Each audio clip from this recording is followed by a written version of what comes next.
नमस्कार दोस्तों, आशा करता हूं कि आप सब लोग स्वस्थ होंगे, खुश होंगे, प्रसन्न होंगे एवं अपने अपने जीवन में संघर्ष करते हुए आगे बढ़ने का प्रयास कर रहे होंगे। और मैं आ चुका हूं regional institute of education RIE NCRT Bhopal, क्षेत्रीय शिक्षा संस्थान भोपाल। ये जो पीछे आप लोगो देख रहे हैं, ट्रेनिंग 9 बजे से शुरू है, लेकिन मैं आ चुका हूँ 7:30 बजे, क्योंकि समय से पहले तो पहुँचने चाहिए। और हमारी ट्रेनिंग है 5 दिन की। जो मध्य प्रदेश के विज्ञान शिक्षक हैं, माध्यमिक शिक्षक, उनकी ट्रेनिंग 5 दिन की है। और मैं ये वीडियो इसलिए बना रहा हूँ कि इससे आपको ये समझ में आ सके कि जो सरकारी स्कूल्स होते हैं, सरकारी स्कूल के शिक्षक वास्तव में वेल एजुकेटेड होते हैं। और जिन लोगों की ऐसी सोच है ना कि प्राइवेट स्कूल्स के टीचर्स ही अच्छे होते हैं, तो इसलिए मैं ये वीडियो बना रहा हूँ।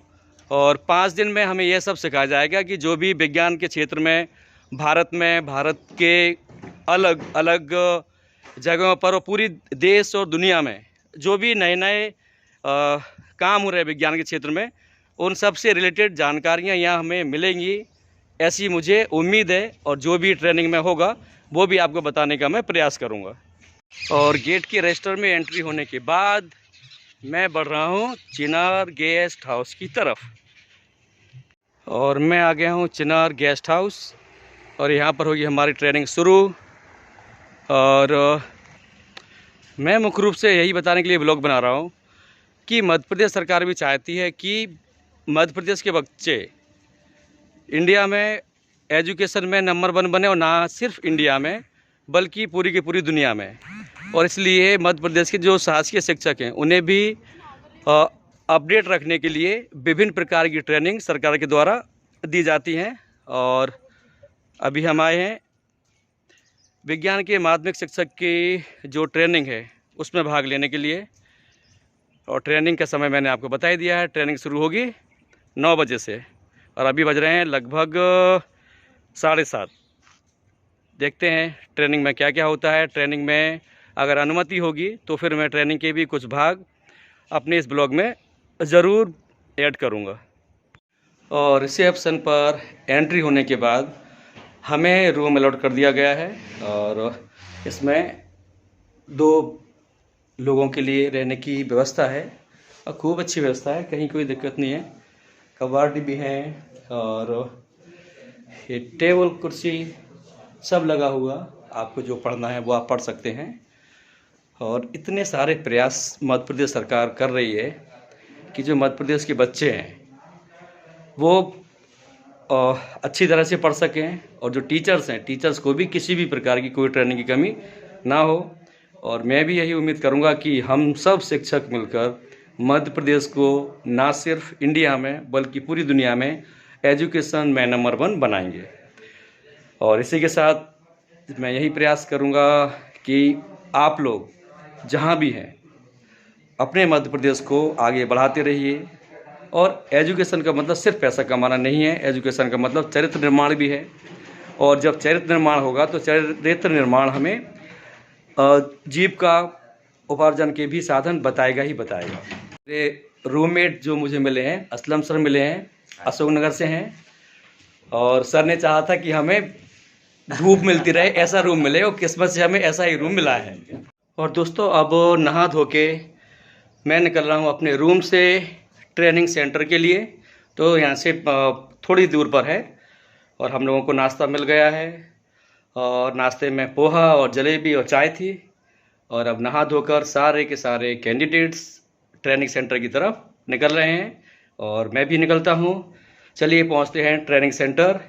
और ये तो चिनार पार्क गेट है, उसके जस्ट सामने ही है एक स्कूल। और क्योंकि यहाँ पर क्या है, जो बहुत सारे भाई बहन हैं वो B.Ed भी करते हैं, और इसलिए मेरे हिसाब से यह स्कूल उनके लिए है। अभी इनमें बच्चों में कंपटीशन चल रहा है। वो बच्चियाँ अपने सिर पर कॉपी किताब रख के बैलेंस करने की कोशिश कर रहे हैं। यह है DM स्कूल जिसकी मैं बात कर रहा था। और DM का मतलब यहाँ पर है डिमॉन्स्ट्रेशन मल्टीपर्पज़ स्कूल, प्रायोगिक बहुउद्देशीय विद्यालय। तो बहुत ही सुंदर विद्यालय है। और जैसे मैंने आपको बताया, अभी बच्चों का कंपटीशन चल रहा है। और ये जो चिनार पार्क गेट है जहाँ पर हम रुके हैं, चिनार पार्क गेस्ट हाउस है उसके ठीक सामने है। जो डीएम स्कूल है उससे लगा ही हुआ है योगा केंद्र। तो जो भाई बहन ये जानना चाहते हैं कि मध्य प्रदेश में योगा शिक्षक की जगह निकलेगी कि नहीं, इस योगा केंद्र को देखकर RIE में जो खुला है regional institute of education NCERT द्वारा संचालित, इसमें जो योगा केंद्र है इसको देखकर तो मुझे पूरा भरोसा है कि मध्य प्रदेश में योगा शिक्षक की जगह भी ज़रूर निकलेंगी। थोड़ा आगे चलकर ये मिलता है स्वास्थ्य केंद्र। यहाँ पर अगर मान लो जो रीजनल इंस्टीट्यूट ऑफ एजुकेशन है उसमें रहने वाले बच्चे बीमार वगैरह अगर हो जाएं तो उन सब का इलाज मुफ्त में होता है और बहुत अच्छी सुविधा है। और ये भी जो DM स्कूल के बगल में योगा केंद्र है उसके जस्ट बगल में है।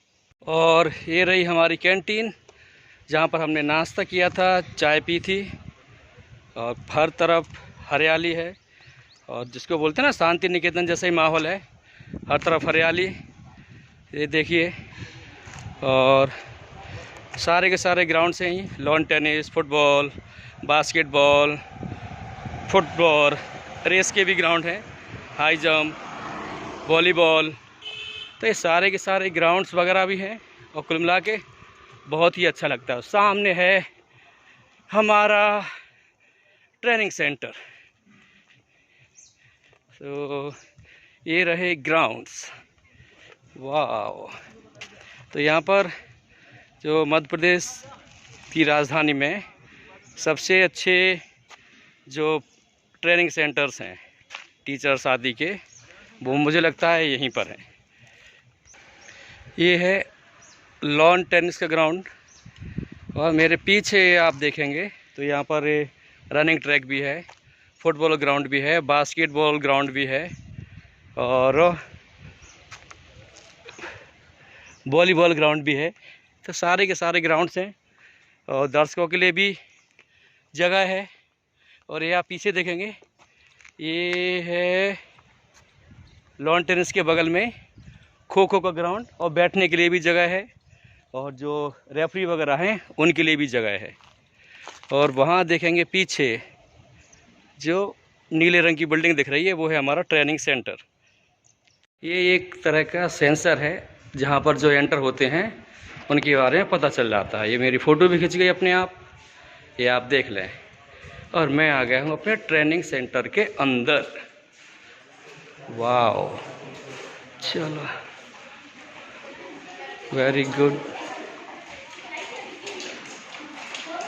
ये हैं सावित्री फुले जी, पंडित जवाहरलाल नेहरू जी और भारत रत्न डॉक्टर भीमराव अम्बेडकर जी।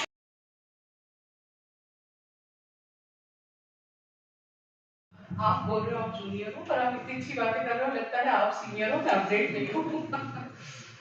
सभी का स्वागत है जो जिलों से आए हैं। कितने जिलों से आए हैं आज? 26। पूरे नहीं आ पाए। अश्विनी जी जो अभी आपको बोल के गए हैं, ज्यादा सीरियसली मत ले रहे उसको। पढ़ना है, एंजॉय तो करना है, खाना पीना भी है, लेकिन हंसते भी रहना है, लेकिन सीख के जाना है। क्यों सीखना है वो मैं अभी आपको बताऊंगी। सबसे पहले तो ये बताऊं कि साइंस, मैथ्स और इंग्लिश, आप और हम भी बचपन में कभी रहे हैं इस उम्र में, तब हम भी कभी कभी इन चीजों से और हमारे कई साथी इन चीजों से डरते थे। हमारे परिवार में भाई बहन भी डरते थे। साइंस को हमेशा कठिन विषय मानते हैं, मैथ्स को, इंग्लिश को। इसी के लिए इनकी हम विशेष तौर पर ट्रेनिंग कराते हैं। वैसे हर सब्जेक्ट यूनिक है, हर सब्जेक्ट में कुछ कठिन पार्ट होता है, कुछ इंटरेस्टिंग होता है, वो आप सब जानते हैं, लेकिन बचपन की बात बता रहे हैं। फॉरवर्ड फॉर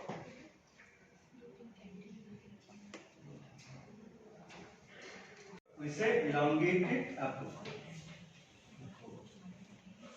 तो मुझे लगता है दुखी क्यों है, तो चेहरे तो बना के रखिए। पहला तो देखिए, मैं तो एक ही बात कहूंगा कि अगर ट्रेनिंग में आप चेहरा थोड़ा, क्योंकि अगर 5 दिन चेहरा है तो 5 दिन बाद आप घर वाले पहचान नहीं पाएंगे आपको। तो एक तो इस ट्रेनिंग के आप ट्रेनिंग लेने आप यहाँ एंजॉय करने आए हैं, तो कहूँगा 5 दिन अगर आप अच्छे से एंजॉय करेंगे तो ऑटोमेटिक आपकी ट्रेनिंग हो जाएगी। और अगर 5, तो एक तो पहला चीज है, कई बार मैं भी कई बार कई इंस्टीट्यूट में गया हूँ तो लगता है कि क्या होगा, कैसे रहेंगे, क्या करेंगे, तो आपके अनुसार यहाँ ट्रेनिंग दी जाएगी जैसा आप चाहेंगे। और मैंने कहा 5 विभिन्न जिलों से आए हुए हमारे शिक्षक साथी, आप सभी इस 5 दिवसीय प्रशिक्षण कार्यक्रम में आप सभी का हार्दिक स्वागत है। बहुत ही राष्ट्रीय विषय है। इस तरह का एक ट्रेनिंग प्रोग्राम जो कि CPI के साथ कोलैबोरेशन में है, इसका एक स्पेल 31 अक्टूबर से 4 नवंबर तक हम कर चुके हैं।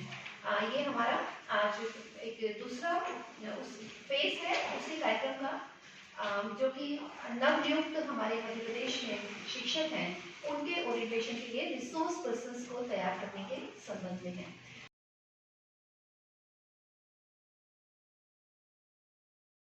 आप समझ जाइए, अगर बच्चे को कुछ प्रैक्टिकली करने का मौका हम दे ही नहीं पा रहे, उसमें हमारी कोई गलती नहीं, क्योंकि वो रिसोर्स है।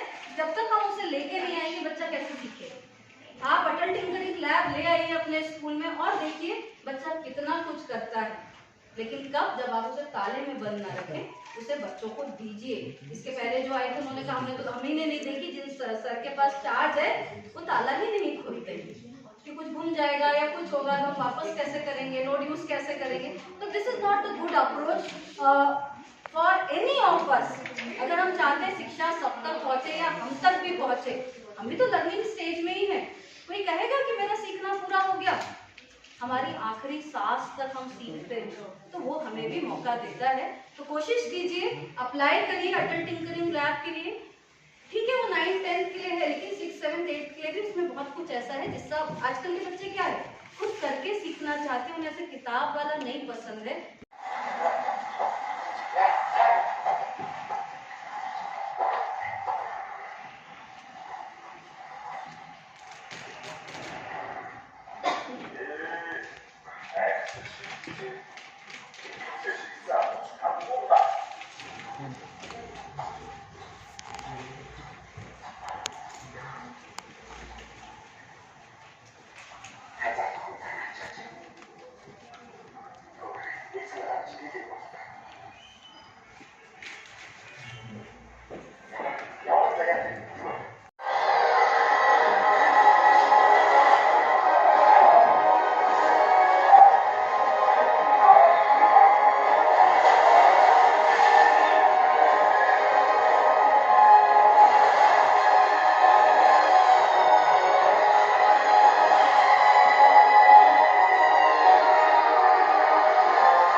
ऑब्जर्वेशन से और प्रयोग कर। इसके अलावा जो ये तीनों मिला के, जैसे अभी हमने एक मूवी देखी, हमको समझ में आई, हमें याद भी रहेगी बहुत दिनों तक, या आपने 15 साल पहले कोई पिक्चर देखी होगी। तो अगर हमने देखा प्राइमरी में वो क्यूरियोसिटी से अपने आसपास के एनवायरनमेंट को जानना चाहता है, अपर प्राइमरी लेवल में हम कहेंगे वो साइंस के प्रिंसिपल्स को जानता है, जैसे लॉज ऑफ मोशन हुआ या कुछ और लॉज हुए कि वो क्या होते हैं, और हायर में उसको एक्सपीरियंशियल लर्निंग के थ्रू समझने की कोशिश करता है कि कैसे ये लॉ को हम वेरीफाई कर सकते हैं। लेके जाना है। जिस साइंस प्रोसेस स्किल की मैं बात कर रही थी, ये सारी साइंस प्रोसेस स्किल है जो ऑब्जर्वेशन से शुरू होती है, मेजरमेंट से होते हुए कहाँ तक जाएगी, इंटरप्रिटेशन तक जाएंगी।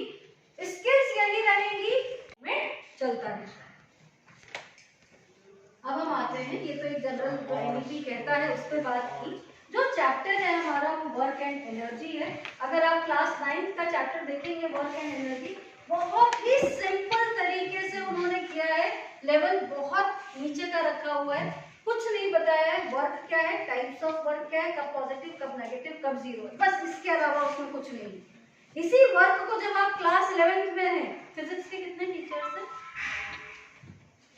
काफी कम, ठीक है ना, लेकिन बाकी के लिए सिंपल ही है, ज्यादा नहीं उसमें कंटेंट में हम जा रहे हैं।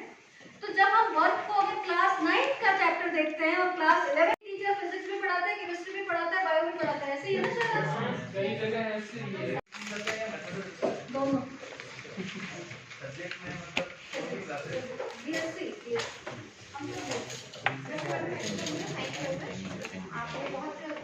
पंक्चुअलिटी के साथ टाइम भी खत्म किया है, लंच का टाइम है। आप सभी की ओर से और मेरे पर्सनल बेहाफ पे डॉक्टर रत्ना मुस्लिम मैडम का बहुत धन्यवाद है। इस सेशन में मैडम को एक पर्टिकुलर रिक्वेस्ट किया गया था कि आप एक सेशन आपका होना था यानी कि 2020 साइंस के थी, तो आप शेड्यूल में देखिए फर्स्ट सेशन है, लेकिन किसी अनअवॉइडेबल रीजन से उनको इंस्टीट्यूट के बाहर जाना पड़ा है, तो वो सेशन नहीं ले पाए। तो मैडम से ये रिक्वेस्ट थी कि आप एक सेट करें एनईपी क्या कहती है, एनईपी की अनुशंसाएं क्या है, और उस लाइट में हम ये पूरे 5 दिन के ट्रेनिंग प्रोग्राम को देखने वाले हैं। तो मुझे पूरी उम्मीद है कि मैडम से ने जो प्रयास किए हैं वो आप तक पहुंचे हैं और आपने समझने की कोशिश की है साइंस तो वही है, नेचर साइंस का वही है, प्रोसेस और प्रोडक्ट की जो हम बात करते हैं वही है, प्रोसेस स्किल्स वही है, लेकिन नई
वाला सेशन और हम लोग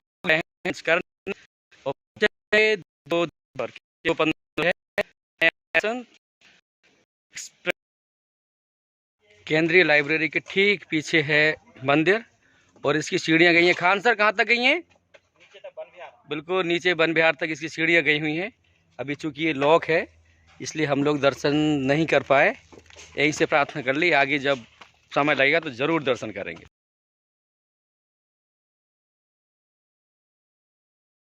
और ये वो स्टूडियो है जहाँ पर एजुकेशनल वीडियोस बनते हैं एमपी के लिए। सो अब चलते हैं अंदर।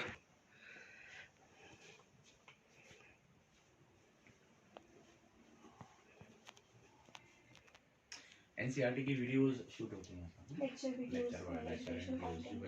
यहाँ पर एनसीईआरटी के एजुकेशनल वीडियोस शूट होते हैं। Thank you ma'am for giving us permission. ये हमारी वर्नियर स्केल है और इसके सामने जो फिक्स स्केल है ये है हमारी मेन स्केल। तो एक हमारा मुख्य पैमाना हो गया और दूसरा हो गया हमारा वर्नियर पैमाना। अब हम थोड़ा हिसाब लगाएं तो यहाँ पर आप देखोगे कि जो ये जीरो है वर्नियर का zero, 49 main scale division 50 vernier scale division के बराबर है। हाइपोथेटिकल वर्नियर कैलिपर जिसके 49 main scale division 50 vernier scale division के बराबर है और मेन स्केल डिवीजन उसके 1 mm के हैं। तो इस आधार पर उस वर्नियर कैलिपर का लीस्ट काउंट कितना होना चाहिए और छोड़ने के बाद क्या हो रहा है, वो दोनों एक दूसरे पर ऐसा टकरा रहे। एक बार फिर से करते हैं सर, वीडियो बना रहे हैं, शायद पास से बनाएंगे ज़्यादा अच्छा रहेगा। सर बिल्कुल हो गया सर।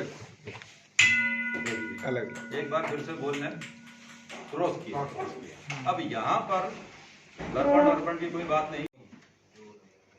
ऊपर क्यों आ रहा है, इसका कारण क्या हो सकता है? जड़त्व। कौन सा जड़त्व? विराम का जड़त्व, विराम का।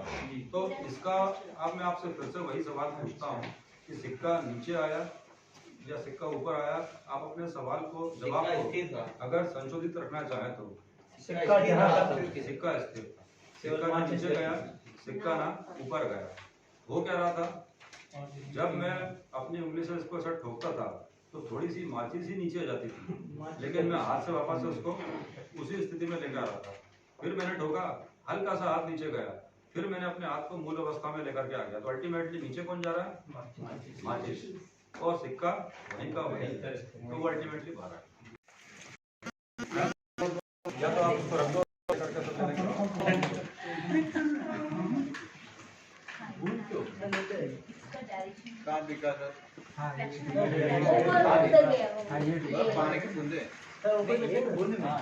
ये जो केंद्रीय वस्तु दिखाई दे रहे हैं, यही की आसपास दिखाई दे रहे हैं। थोड़ा सा अरेंजमेंट इसका हेड फ्री नहीं है। अगर हेड फ्री होगा या हेड से लेता तो थोड़ा जो पिक्चर को नीचे ले आता। ये लेजर लाइट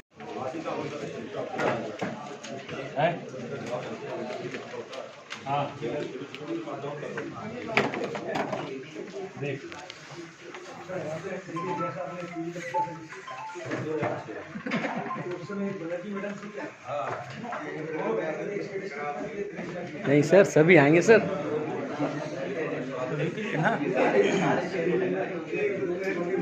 बिल्कुल सर, जब सभी आए तो सभी आएंगे सर।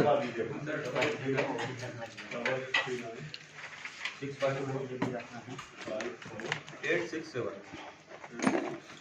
फिजिक्स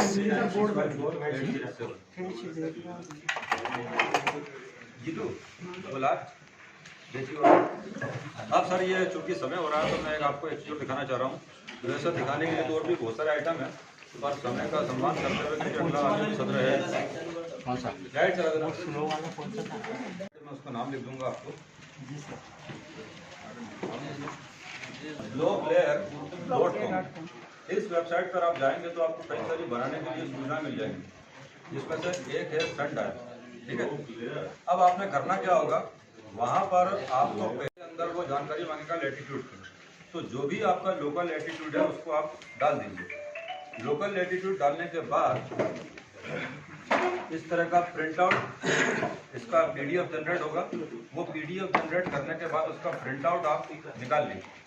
ये प्रिंट आउट निकालने के बाद जो ये आपको आकृति दिख रही है, इसको काट लीजिए कैंची वगैरह से। तो मैं इसको काट लेता हूँ। मैंने इस तरह से इसकी आउटलाइन काट ली। अब आउटलाइन काटने के बाद जो बीच में आपको ये लाइन दिखाई दे रही है सेंटर पर, उसके अलोंग आप इसको फोल्ड कर लीजिए। तो इसको हमने इस तरह से लिया और जो ये लाइन जिस प्रकार से थी, ये हमने इसको इस तरह से फोल्ड कर लिया जहां लाइन थी। अब फोल्ड करने के बाद आपको दो लाइनें और दिख रही है, एक दिख रही है ऐसी सबसे ऊपर वाली, और पलटने के बाद एक आपको लाइन दिखाई देगी इस तरह से। तो यहाँ पर भी आप इस पेपर को फोल्ड कर लीजिए, लेकिन आप फोल्ड करिए उल्टी तरफ। पहले आपने इसको ऐसे फोल्ड किया था, अब कैसे फोल्ड करेंगे, अब उल्टी की तरफ, उसी लाइन के अनुदिश। तो ये मैंने लाइन जो थी इसके हिसाब से यहाँ भी मैंने इसको इस तरह से फोल्ड कर लिया। अब इसको हम निकालेंगे। निकालने के बाद जो ये आपको आकृति दिखाई दे रही है, ये है हमारा सन डायल। हम इसे धूप में रखेंगे, और कहाँ रखेंगे कि ये जो आपको ये त्रिभुज की जो विकर्ण दिखाई दे रही है, विकर्ण है या कर्ण, क्या बोलेंगे इसको, कर्ण, ये जो दिखाई दे रही है, इसकी दिशा होनी चाहिए उत्तर दिशा। जहाँ भी इसकी उत्तर दिशा होती हो, आप मोबाइल में भी कंपास होता है, मैग्नेटिक कंपास, उसकी सहायता से आप उसका निर्धारण कर सकते हैं, या आप लैब में अगर कंपास है मैग्नेटिक कंपास, उससे आप कर सकते हैं। और इसको किसी कार्डबोर्ड पर चिपका देंगे और ये थोड़ा वर्टिकल रहा है, ऐसा आड़ा तिरछा ना रहा है, वर्टिकल रहा है, आप इसे धूप में रखोगे तो इसकी जो छाया पड़ेगी नंबर पर वो होगा समय। तो उसके छाया के आधार पर आप पता लगा लोगे कि समय कितना हो रहा है। अब उसके पीछे का सिद्धांत क्या है? सिद्धांत वही से फिर से मैं विज्ञान को लेकर के आऊँगा कि ये जो विकर्ण है, कर्ण है, ये कर्ण क्या है? मान लीजिए ये उत्तर दिशा में है, this is the geographical north. अब मान लो आप यहाँ खड़े हो, इसकी दिशा में अगर आप देखोगे रात में तो वहाँ आपको क्या दिखाई देना चाहिए? वहाँ आपको दिखाई देना चाहिए ध्रुव तारा। तो ध्रुव तारे का जो एंगल ऑफ एलिवेशन है, उन्नयन कोण किसी स्थान पर, वो उन्नयन कोण किसके बराबर होता है? उस स्थान के लैटिट्यूड के बराबर। मतलब कि भोपाल का जो लैटिट्यूड है वो 23.26 के लगभग है। अभी मैंने प्रिंट आउट किया था इसलिए मुझे पता है। ये कर्क रेखा के ऊपर पड़ता है लगभग। कर्क रेखा यहाँ से 30-40 किलोमीटर के ऊपर पड़ती है, सांची के पास ऐसी बनी हुई है। तो यहाँ भोपाल की धरती से अगर मैं उत्तर दिशा में 23.26 कोण पर देखूंगा तो वहाँ क्या दिखाई देना चाहिए? वहाँ दिखाई देना चाहिए ध्रुव तारा। अब ध्रुव तारे की खासियत क्या है? जो धरती का घूर्णन अक्ष है, धरती का घूर्णन अक्ष निकलता है ध्रुव तारे के अंदर से होता हुआ। मतलब ये जो अक्ष जा रहा है, ये जो लाइन जा रही है, ये हमारे एक्सिस ऑफ रोटेशन के पैरेलल है। मतलब धरती कैसे रोटेट करेगी? इस लाइन के अबाउट, इस तरह से। तो सूरज किस तरह से आएगा? सूरज इस तरह से आएगा, इस लाइन के अबाउट। तो जो इसकी छाया होगी वो छाया क्या होगी? समय। तो इसका भी आप आराम से क्लासरूम में प्रयोग कर सकते हैं।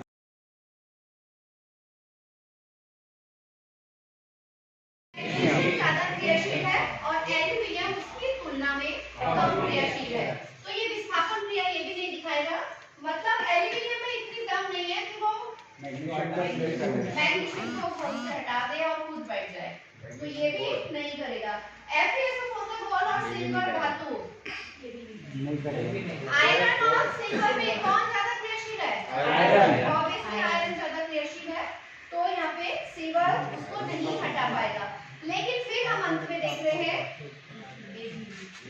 सिल्वर का नाइट्रेट और कॉपर धातु। सिल्वर भी अक्रियाशील है, कॉपर भी बहुत ज्यादा क्रियाशील नहीं है।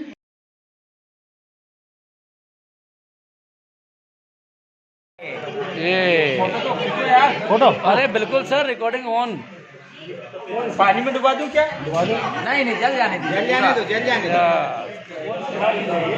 ये मैग्नीशियम है, ऐसे ही जल। मैग्नीशियम, अरे वाह।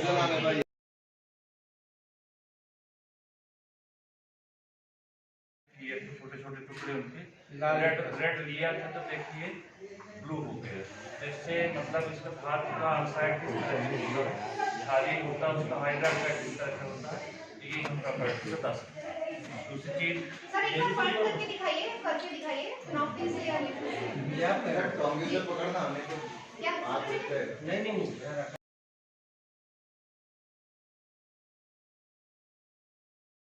भी श्रमनिचक धातुएं होती हैं, तो उसको उसकी सक्रियता श्रेणी कहते हैं।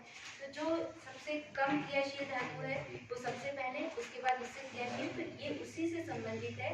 इसमें हमने पहले से जो कॉपर सल्फेट का ये बिलियन बना के रखा हुआ था, इसमें एक में हमने जिंक डाला था, एक में हमने मैग्नीशियम का वो डाला था और ये लोहा डाला था। ये तीनों हमारे पास डले हुए हैं और इनमें आप तीनों में देख रहे होंगे कि कॉपर सल्फेट का कलर जो है वो बिल्कुल ऐसा डार्क, और किसी भी केमिकल को हाथ से टच नहीं करना है।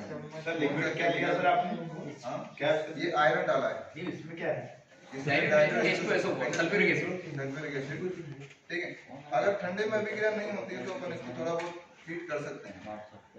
अब देखो इसमें आयरन में ठंडे में अभिक्रिया बहुत धीमी गति से चल रही है। ठीक है, इसका मतलब ये इतनी ज्यादा एक्टिव नहीं है जैसे अपन के जिंक सल्फेट एक्टिव है या मैग्नीशियम वगैरह एक्टिव है, ये थोड़े कम एक्टिव है। और जैसा कि मैडम ने बताया था, सक्रियता श्रेणी के अनुसार इनकी एक्टिविटी धीरे धीरे कम होती जाती है। पहले आप मुझे बताओ, पहले मेटल लेना है या एसिड लेना है? जो वो देखना है ना, एसिड लेना है, फिर उसमें मेटल डालें। और अगर पाउडर फॉर्म में मैं भी आ गया ना तो चलाइए सर हाँ अगर पाउडर फॉर्म में भी जैसे एल्यूमिनियम पाउडर होता है तो फिर क्या करें सर? आप आ जाइए सर। मेटल लेते हैं उसमें एसिड डालते सर हैं, मेटल में एसिड। ये बज गए हैं लगभग 6 और अब हुआ है हमारा आज का प्रशिक्षण खत्म और फिर मिलते हैं कल। और अब जा रहे हैं हम अपने हॉस्टल, जाएंगे, हाथ मुंह धुलेंगे और फिर शाम को आएंगे खाना खाने के लिए। अब आप लोग खुद देख लो किस समय आए थे और लाइट्स ऑन है और अब जा रहे हैं हम अपना आज का प्रशिक्षण ख़त्म करके।